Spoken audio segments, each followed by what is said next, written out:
জি দর্শক, আসসালামু আলাইকুম। আপনার নাম বলে প্রশ্নটি করুন। আসসালামু আলাইকুম। ওয়ালাইকুম সালাম, বলুন। আমার নাম আব্দুল মতিন, আমি রংপুর থেকে বলতেছি। জি বলুন। আমার টুইন বেবি, যমজ বাচ্চা, বয়স হলো 4.5 বছর। আচ্ছা। ঘুমানোর সময় মুখ হা করে ঘুমায়, নাক দিয়ে নিঃশ্বাস নিতে পারে না, জি আর মুখে ফেনা বাইরে হয়। আচ্ছা, এই সমস্যাটি কতদিন ধরে আপনি লক্ষ্য করছেন? জন্মের পর থেকে এরকম। তো ডাক্তার দেখাইছি কয়েকবার। তো ইদানিং রিসেন্টলি ডাক্তার দেখাইছি, উনি বলতেছে যে নাকের টনসিল আছে নাকি, ওটা সমস্যা। আচ্ছা। তো এটা জি অপারেশন করতে হবে। তো জি তো আপনাকে এটা কি ধন্যবাদ ওষুধ দিয়ে দর্শক, কি? আমরা বিষয়টি নিয়ে কথা বলছি। আপনাকে আপনার সমস্যাটি আমরা বুঝতে পেরেছি, আপনাকে ধন্যবাদ। 4.5 বছর বয়স, টুইন বেবি অর্থাৎ যমজ বাচ্চা, যে সমস্যাটির কথা বললেন, হা করে ঘুমাচ্ছে। আমাদের বাংলাদেশের সবচেয়ে প্রিভেলিং প্রবলেম জি ইনলার্জ অ্যাডেনোটনসিলাইটিস বা ইনলার্জ অ্যাডেনয়েড। এইটা অপারেশন করতে হবে কি করতে হবে না, এটা আসলে আপনার গ্রেডের উপর ডিপেন্ড করবে। আপনি যে ডক্টরের সাথে দেখিয়েছেন ওনার কাছে আবার যান, উনি যদি এক্সরে করে থাকেন সেই এক্সরে দেখে বলতে পারবেন। কারণ এটার গ্রেড যদি বেশি থাকে তাহলে বাচ্চা রাতে ঘুমাতে পারবে না, তার গ্রোথ হ্যাম্পার্ড হবে, তার আইকিউ হ্যাম্পার্ড হবে।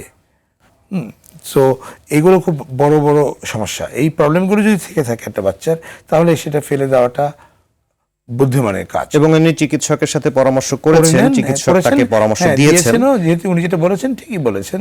আপনি আবার ওনার সাথে কথা বলে দেখেন যে কোন গ্রেডে আছে বা অপারেশন করার মতো পর্যায়ে আছে, অপারেশন করার মতো পর্যায়ে রয়েছে থাকলে সেটাকে ফেলে দেওয়াটা বুদ্ধিমানের কাজ। অপারেশন করে ফেলাটাই বুদ্ধিমানের কাজ, সেটি আপনি বলতে চাইছেন।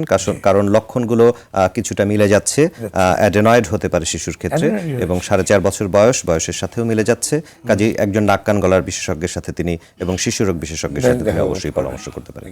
আপনি যে কথাটি বলছিলেন যে খিঁচুনি, শিশুর যে খিঁচুনি হচ্ছে, তার শারীরিক মুভমেন্ট দেখে অনেক সময় আমরা বুঝতে পারি না কিভাবে বুঝবো। দুই রকম খিঁচুনি আছে, একটা হচ্ছে জেনারেলাইজড, একটা হচ্ছে ফোকাল। আমরা আমাদের মেডিকেল টার্মে বলি।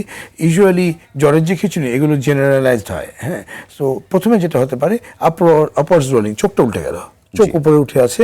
এবং সবচেয়ে ইম্পর্টেন্ট পার্ট আমরা যেটা জিজ্ঞেস করি, আপনার বাচ্চাকে রেসপন্স করছে, মা ডাকলে তো সাধারণত বাচ্চা রেসপন্স করে, মা ডাকছে বাট নট রেসপন্ডিং, সেই চোখ উল্টে আছে অথবা একদিকে তাকিয়ে আছে, সিম্পল একটা একদিকে একটা স্টিয়ার্ড গেজ আছে।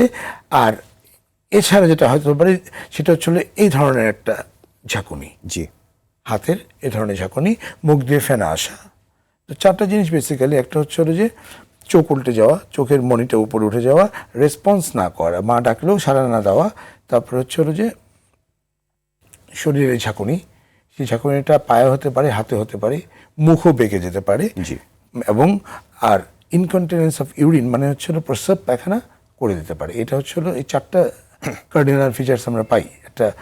এরকম 4 ধরনের ফিচার বা বৈশিষ্ট্য যদি আমরা দেখি তাহলে বুঝতে হবে, একটি দেখলেও আমরা বুঝতে পারবো যে খিঁচুনি হচ্ছে, এবং তখন ইমিডিয়েটলি বা তাৎক্ষণিকভাবে ব্যবস্থা গ্রহণ করা উচিত।